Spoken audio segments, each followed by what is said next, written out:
I should have known something was wrong the moment Victor ordered his steak, still mooing, and asked the waiter if the kitchen staff knew how to spell carpaccio. That was just the appetizer. The main course? My public execution. It was our quarterly team-building dinner at a stuffy fusion place in downtown Denver. Forced laughter, overcooked squid ink pasta, and half the software team pretending to admire a man who once said empathy was a weakness weaponized by interns. I was 3 martinis in, lips glossy with duck fat and bad judgment, when Victor raised his glass. Loud. Too loud. The entire room froze. Forks stopped midair. His eyes locked on me like a hawk that realized its prey wasn't bowing low enough. "Let's talk about dead weight," he slurred, grinning like a bloated jack-o'-lantern. "Let's talk about what happens when someone thinks quiet means competent." It took me a second. One long, slow-motion second. I thought maybe he was drunk posting about a new hire. Poor guy once submitted a JIRA ticket labeled "Help." All caps. But no, his pudgy finger rose like a cursed wand and pointed right at me. Maya thinks she's smarter than the rest of us. Scribbles notes in meetings like she's in court. And still, we're behind schedule. A few pitying laughs. Some reach for wine like it was an escape hatch. I sat frozen, wearing the emerald dress I saved for rare dinners where I wanted to feel expensive. My salad was untouched, hands clasped in my lap like a nervous schoolgirl. "You're fired, Maya," Victor spat, slicing into his steak like it was another KPI. "Effective immediately. IT will grab your badge. Desserts are on me." Silence. My body wouldn't move. Rage pulsed in my temples, but humiliation had nailed me to the booth. I hadn't just been fired. I'd been erased. In front of clients, co-workers, the bartender, even a pair of influencers live posting their oysters. And then, like a glitch in the Matrix, a voice from the next table. Well, that was theatrical. I turned slowly, unsure if I even had a neck anymore. The woman wore a black power suit, minimalist, diamond studs, quiet wealth. She didn't look at me, she looked at Victor. That same cold curiosity you'd use examining a dead raccoon on the highway. "Excuse me," he barked, cheeks flushed Cabernet red. She sipped her wine, didn't blink. "I said that was theatrical," she replied calmly. "I run a company too. I usually prefer to handle terminations in private, but maybe that's just an outdated value of mine." You could feel the entire table. No, the entire restaurant lean forward like a live studio audience catching the start of a new act. "Who even are you?" Victor snapped, voice rising. The woman didn't flinch. She reached into her purse and slid a business card onto my bread plate, right next to the untouched butter knife. "We love incompetent people like you," she said, finally locking eyes with me. "Tomorrow, 9 a.m., don't be late." Then she stood, adjusted her sleek black blazer, and walked out, shoulders squared, chin high, never looking back. Victor sat frozen, like he'd been smacked by a ghost. A waiter appeared with creme brulee. No one touched it. I stayed seated, still stunned in my emerald dress, still clutching my napkin like it could anchor me. What had just happened? What was I rescued? Mocked? Recruited? I left before the check came, walked out into the frozen Denver night, card in hand, still warm from her fingers. 9 a.m. Could have been a scam, a pity job. But for the first time in months, I didn't feel invisible. The building the next morning looked like it had been imported from a Scandinavian catalog. Glass panels, clean angles, and an art sculpture in the lobby that resembled a melted trombone. The air smelled like eucalyptus and ambition. I stood there in last season's heels, unsure if I was about to be interviewed or harvested for my data. The receptionist barely glanced up. "Maya Jordan?" she asked. I nodded. She handed me a black guest badge with a QR code. 17th floor, Miss Dalton is expecting you. Miss Dalton. So that was her name. The elevator ride was too fast, too quiet, like a spaceship. Then the doors whispered open, and I stepped into a space that smelled like money and focus. No cubicles, no noise, just quiet confidence. And then the voice, "Maya." Her presence hit like a cold slap wrapped in cashmere. "Come," she said. No handshake, no smile, just the same unreadable expression she'd used to dissect Victor at dinner. I followed her down a quiet corridor lined with whiteboards, all filled with color-coded flowcharts that looked half familiar, like dreams I used to have when I still believed my work mattered. She opened the door to a compact conference room. One chair, one table, one window overlooking downtown Denver. She stayed standing. "I'll be blunt," she said. "We know who you are." My heart kicked in my chest. "We've been following your work for months. You're the one who drafted the Ember prototype, aren't you?" I blinked. Ember had been shelved a year ago, dismissed in a meeting by Victor after a 5-minute glance. "No one saw the full spec," I muttered. "We did." She tapped her tablet. The screen lit up. My wireframes, my notes, my sketches, even the doodle of a snail I used to draw in meetings to stay awake. My stomach dropped. "How?" I asked. "Your former company used laughably outdated encryption. One of our junior analysts, used to work under you, by the way, got access when someone dropped a public Dropbox link into a Slack thread." She leaned in slightly. "You were onto something. They buried it." I sat down hard. The chair gave a reluctant groan beneath me. "Why show me this?" I asked. "If you already have it, why do you need me?" Her expression didn't change. "Because code is copyable. Instinct isn't. If you felt even a flicker of recognition in my story, hit subscribe, because what comes next isn't just the aftermath. It's the reckoning." She paused, like she wanted the silence to do the work. "We've been building a parallel version for 6 months, but it's missing something." "You?" I stared at the screen, still processing. "You want me to finish it?" "I want you to own part of it," she replied. "Fix what we couldn't.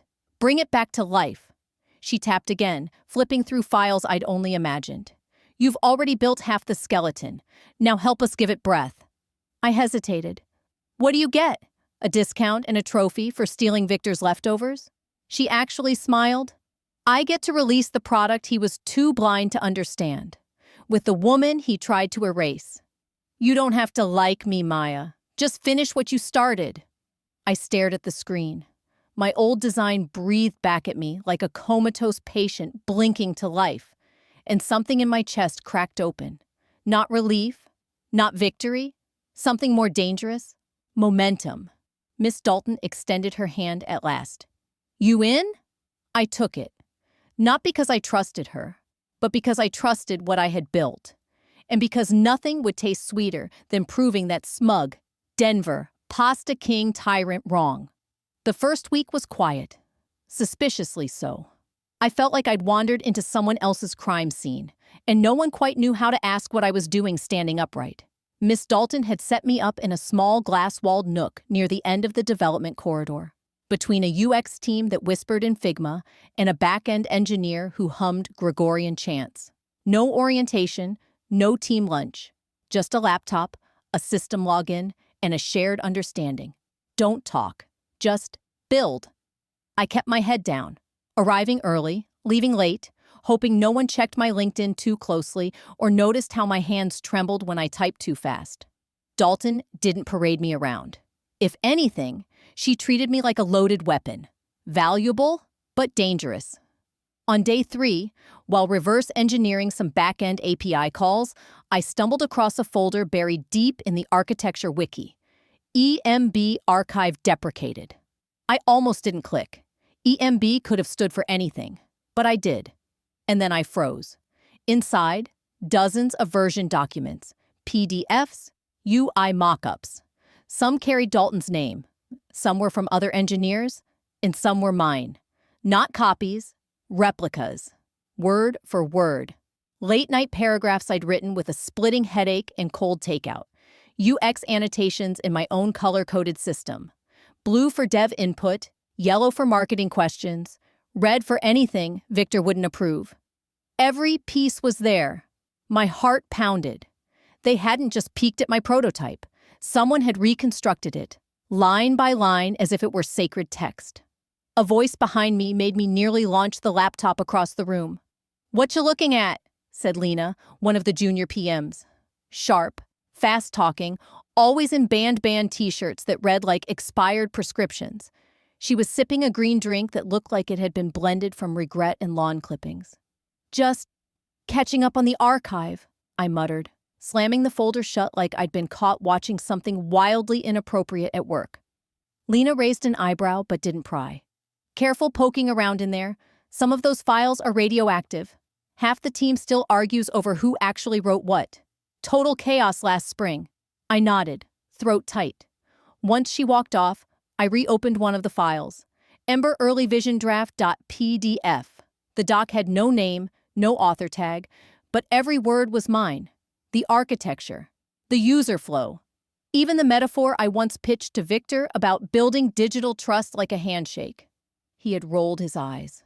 Dalton's people had underlined it. My mind spun. I wasn't angry, but unease slid through me like mold creeping behind drywall. Someone here knew who I was, long before Miss Dalton ever dropped her card on my dinner plate. Why hadn't they said anything sooner? I opened a blank notepad file and started listing names, Slack handles, ex-colleagues who might have jumped ship. There was nothing in the file metadata. No usernames, no timestamps. Whoever had uploaded my old blueprints had done it clean. Surgical. This wasn't an accident. It was planned. Maybe by Dalton. But she didn't strike me as the sneaky type. Someone else had resurrected my discarded work. Not out of theft, but reverence. And that terrified me more than Victor ever could. The cease and desist email arrived mid-sprint planning. Miss Dalton was presenting a revised onboarding flow. I was 3 sips into a lukewarm coffee when the subject line hit: immediate legal action, intellectual theft by former employee Maya Jordan.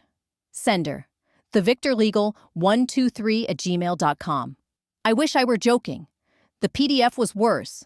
3 pages of chaos, written like a fever dream. Full caps, random bolded phrases. No formatting, like a drunk uncle live tweeting a trial. "You are hereby notified," it read, "that your actions constitute corporate espionage and physical theft of conceptual property." Physical. New favorite word? He called me a traitor of the worst kind and, in a direct quote, compared me to a termite in the foundation of innovation. Miss Dalton read the whole thing once, expression unreadable, then sighed like she'd just finished grading a kindergartner's manifesto and slid it back across the table. "Do we need to respond?" I asked, pulse ticking like a bomb. "No," she said flatly. "He's using a free Gmail account. It's not registered to a firm." She tapped the document with a manicured nail. "This isn't legal action. It's a tantrum in PDF form." But that didn't stop the spiral.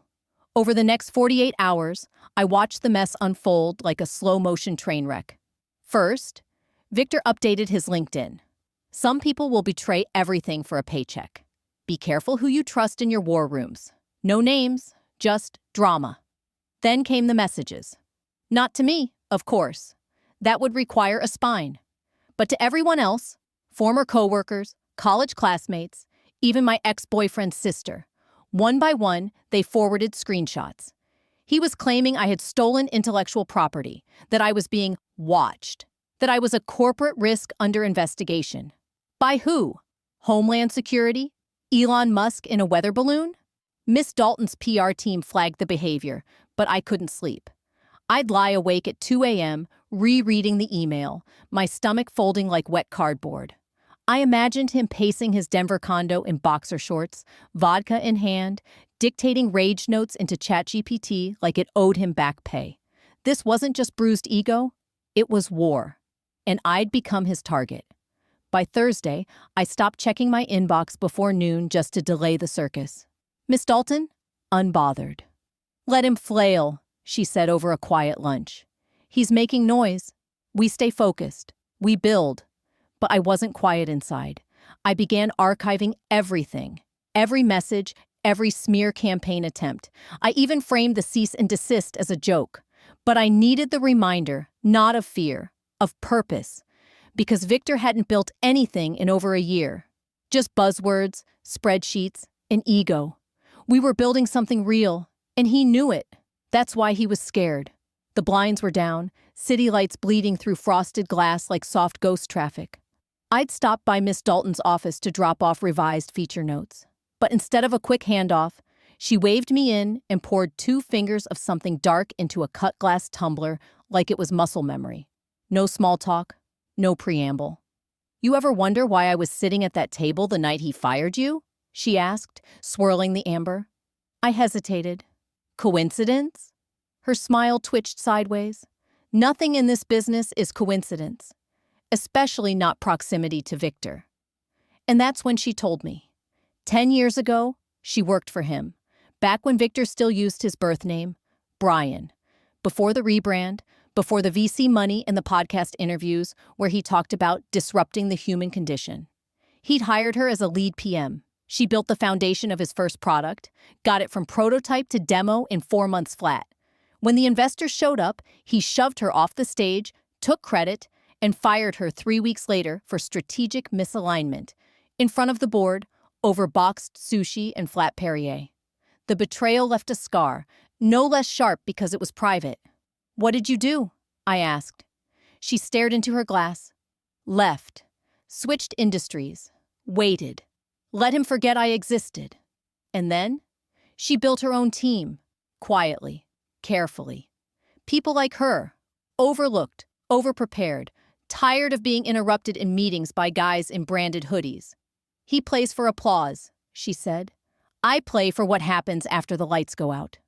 That's when I understood. This wasn't just about me. It never had been. I wasn't a fluke. I was the next move. The next morning, a company-wide email went out. I was now Director of Product Strategy. Not contractor. Not consultant. Director. Miss Dalton didn't even look up when I entered her office. She simply slid a folder across the desk. EMB Core Module. Jordan Protocol was typed across the top. Inside were all my Ember schematics, fused with new architecture. And there it was, in the naming convention. Jordan. They'd named the engine after me. "You're not a rescue mission," Miss Dalton said. "You're a scalpel." Something in my chest burned. Not pride, not anger. Something older. Like, for the first time in years, I was allowed to matter. I started leading sprint calls, reviewing design branches, approving feature locks, and people stopped second-guessing me. Not because they knew my name, but because they saw the system responding to my direction. It wasn't just code anymore. It was conviction. As Ember moved closer to Alpha, I realized we weren't just building software. We were building a tombstone. For Victor, every UI detail, every API hook, every edge case test I approved was another nail in the coffin of his legacy. And unlike him, I didn't need applause. I just needed it to work. The conference room smelled like stress, cologne, and over-dry clean jackets. 12 investors, 1 long mahogany table, and a pitch deck loaded with 9 months of quiet genius. I stood at the front, palms cool only because I'd iced them in the break room freezer minutes earlier. Miss Dalton gave me a nod. Not encouragement, but permission. The lights dimmed. I clicked the remote, and I became the voice of the thing we'd bled for. Feature highlights, market gaps, live walkthrough, strategic teardown, gentle but undeniable. I never said Victor's name. I didn't have to. They knew. We all knew. The bones of my discarded prototype had grown fangs, and it was now devouring everything in its path. When I finished, silence. Then, one investor, silver hair, Patagonia vest, energy of a man who named his boats after portfolio wins, leaned forward. "Who led the architecture pivot on Module 2? I paused. Miss Dalton answered before I could. "Maya did. All of it." 12 heads turned toward me. 12 silent acknowledgments. After Q&A, I shook hands. I smiled. I thought it was over. It wasn't. That night, someone texted me a link. No comment, just a Twitter post. I clicked. Pages 6 through 10 of our pitch deck. Cropped, slightly blurry, but clearly ours. Mock-ups, diagrams, margin notes, Dalton's handwriting, posted by an anonymous account. At Innovate or Die. 3 followers. Then another ping. LinkedIn. Victor had posted it himself. When you spend your life building ideas, expect vultures to circle. But to watch them steal your work and parade it as innovation? That's not disruption. It's fraud. Some of us still believe in ethics. The comments exploded. A wildfire. People tagging me, tagging Miss Dalton. Reddit threads sprouted like weeds. Did Maya Jordan steal her ex-company's code? Tech whistleblower or opportunist? The ugly truth behind Ember. I couldn't breathe. Miss Dalton called 10 minutes later. We're on it. Legal already filed the takedown request. I'm tracing the IP address on the leak. And no, it doesn't affect the funding round. The investors? I whispered. They're on our side. One of them just emailed, he's flailing. Let him. But it was out there. He was out there. He's dying, Dalton said, calm, unshaken. That post? It's not a punch. It's a flail. I wanted to believe her. But every time I Googled my name, the bile rose again. I didn't sleep, couldn't eat. Every phone notification made me flinch. I kept waiting for someone from legal to say, we've paused the launch or you're a liability now. But no one did. Instead, Miss Dalton forwarded me a one-line email from our lead VC the next morning. Tell Maya she crushed it. Let's get her on the next board call. I stared at it, heart racing. I wasn't just part of the team anymore. I was the face. And that meant I was also the target. So I stopped hiding. I rewrote my bio, polished the product teaser voiceover, scheduled podcast interviews, and updated my LinkedIn. I made peace with the fact that the spotlight wasn't moving off me. It was scorching. Let it burn. I'd rather be on fire than invisible again. At 8:43 p.m., a Slack message popped up from Deeproot. Can I tell you something off the record? Daniel Prude, junior development. Always looked nervous, coded like a genius, blinked like a hostage. Sure. I think someone's feeding info to your old boss. I stared at the message. Why do you think that? Saw someone clone one of your branches onto a USB. Quiet? Local? Then Victor tweeted something that matched code we hadn't even deployed yet. I read it twice, then a third time. My mouth tasted like copper. Who was it? Daniel didn't say. Just typed, watch your back. I logged off Slack, sat in the dark for 15 minutes, then opened my laptop again. If someone was leaking Ember's code, and not just leaking it, but weaponizing it, that meant this wasn't about sabotage. It was about hurting me. Personally, I wasn't going to confront them. Not yet. That's what Victor would expect. That's what he would do. Instead, I got surgical. I spun off a new branch from the main repository, gave it a name so forgettable it felt invisible. Session token opt patch. Then I built a lie, a fake vulnerability, technical enough to sound real. Session tokens temporarily stored in local cache during failed login loop, exposing them under rare conditions. I added a fake env variable, made it sound like a QA issue, even tossed in faux developer banter, a to-do comment, and a half-written fix. Then I committed it, made it public for just long enough for someone watching me to see. 4 days later, at 11:17 a.m., Victor posted on LinkedIn, when you ignore security hygiene, you risk exposing user data. Some innovators cut corners, smart ones audit. No one outside our dev team would have understood it, but I did. So did Miss Dalton. I printed the commit log, highlighted the bait, and dropped it on her desk. She read it slowly, then smiled, small and sharp. He took it, hook, line, dumpster fire. I nodded. We'll push a real update this afternoon. She grinned. Legal's going to love this. But I wasn't finished. I made one more commit. This time, to the actual build. In the comments, I left a quiet message. CPP Sauchepchin Sua, Anchi patched Commander Gate leak vector. Thanks for QA, Brendan Petty Petty. Maybe. But it felt earned. Because for once, I wasn't reacting. I was setting the tempo. Let him scream. Let him spiral in his overpriced condo, yelling at interns about fake breaches. I didn't have to shout anymore. He was screaming into a storm I built. The expo was buzzing. CEOs pacing in circles, praying their wireless demos wouldn't crash mid-sentence. We were scheduled for day 2. Miss Dalton would lead the demo. Then we'd join a panel with 3 other startups to discuss ethical innovation in a post-AI world, which was rich, Half the attendees had probably sold user data before breakfast. Everything was fine for about 20 minutes. Then he walked in.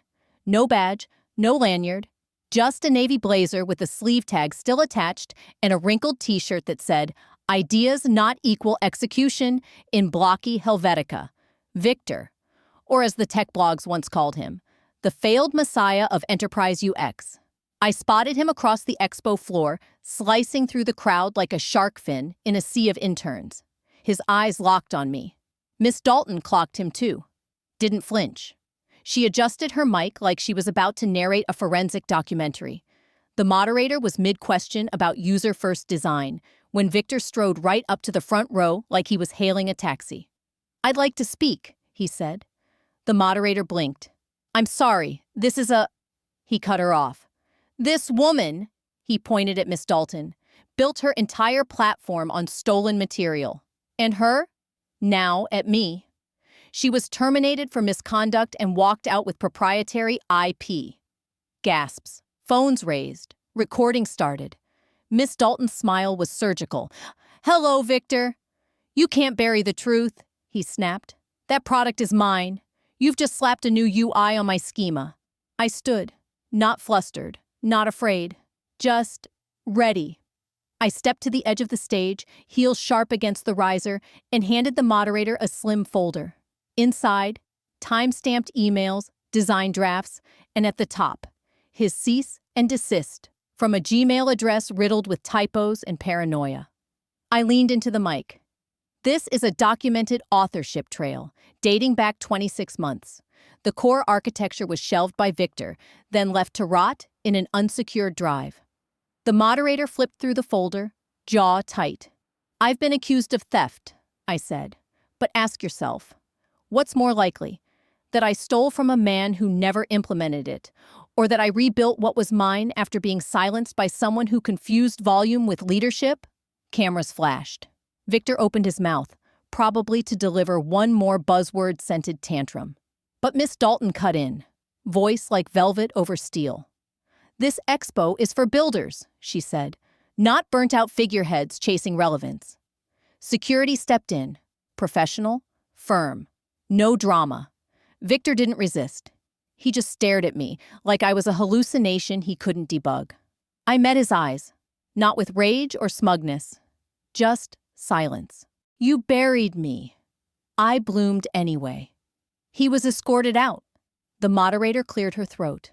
"Well," she said with a shaky smile, "that was unexpected." Miss Dalton picked up the mic again, steady as still water. "Innovation isn't about ideas," she said. "It's about who can carry them through fire." The room erupted, and just like that, the narrative flipped. By dawn, my name was on 3 tech blogs, a Reddit AMA invite, and a TikTok edit with dramatic piano under the caption, "She shut him down, in heels." The headlines weren't kind to him. "Tech tyrant implodes at rival's launch. From visionary to villain. The fall of Victor.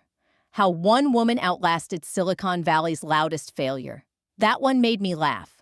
Not because it was wrong, but because I didn't outsmart him. I outlasted him. By noon, 3 of his biggest investors had pulled out. A leaked burner email showed him begging for media spin budget. It got forwarded. It got posted. It got memed.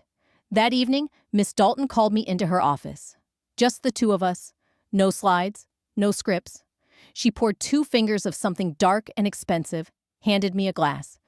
"If you ever want to run your own team," she said, "just say the word." I nodded. Not because I knew the answer, but because I'd finally earned the right not to know yet. I stayed late that night.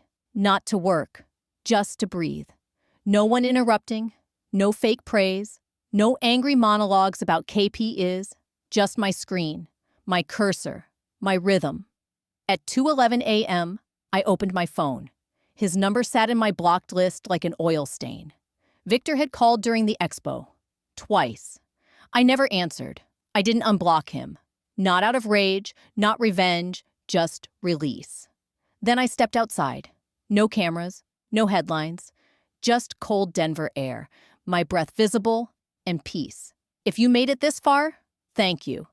You have no idea what it means to have someone witness your story after years of being overlooked, underestimated, or spoken over. I didn't win this because I was the loudest in the room. I won because I stayed steady when everything around me tried to convince me I was nothing. I'd love to hear from you. What would you have done in my shoes? Have you ever had your work stolen? Or been pushed aside by someone who mistook kindness for weakness? Drop a comment. Not just for me, but for the next person reading it who needs to know they're not alone. And if there's one thing I've learned, it's this. Keep the receipts, hold your ground, and never confuse silence with surrender. Sometimes the most powerful thing you can do is stay standing. If this story resonated with you, hit that like button, share it with someone who's been through it, and don't forget to subscribe. Because there are more of us out there. Quiet fighters, late bloomers, underestimated minds, and every one of us deserves to be heard. Thanks for being part of this. You kept me company in the quiet.